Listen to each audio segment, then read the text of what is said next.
Part 3 for Francine, some exercises. So, in order to do these exercises, the purpose of it is to get our bodies involved so that we know when we are applying movements that are fluid, good, and sensible to the body. There's a very simple motto. When it doesn't feel good, it's not right. Very simple.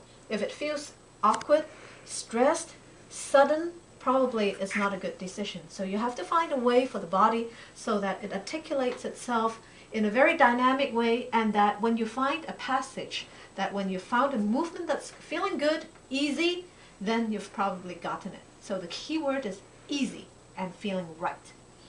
So here, just to do a few demonstrations for repeated octaves. When we play repeated octaves, the idea is always glue your fingers to the keys, and so that you catch the escapement in the rebounds. The escapement is when you feel the key coming up, you catch it again, like that. So when we play, say, in groups of 4, we don't play all 4 equally. So it's not 1, 2, 3, 4. Because if you keep playing that for a page and a half, then your hand is probably going to get very tired and you might have a convulsion. So very simply, we get a first pulse, 1, 2, 3, 4. 1, 2, 3, 4. So on the pulse of every 4, you give a little bit of a pulse. And the first note, notice that we are not moving down. It's not down. If we go down, eventually your hand would feel stuck. It would be feeling stuck. But rather, we feel we're pulling as if we're drawing the sound from underneath the piano keyboard. We're pulling it out this way. And the rebounds is like a ball falling from a certain level, and it bounces 1, 2, 3, 4.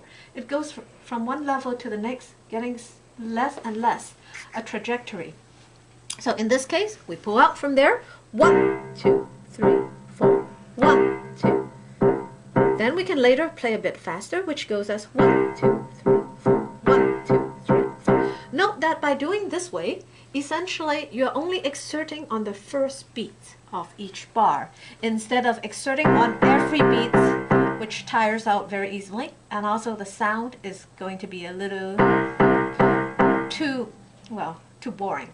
So here, if we play in a group of 8, it's going to be the same story, where you have 1, 2, 3, 4, 5, 6, 7, 8, 1, 2, 3, 4, 5, 6, 7, 8, 1, 2, 3, 4, 5, 6, 7, 8, 1, 2, 3, 4, 5, 6, 7, 8, so on and so forth.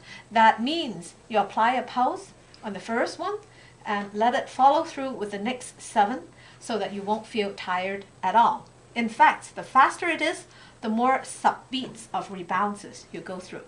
So this is the repeated octaves.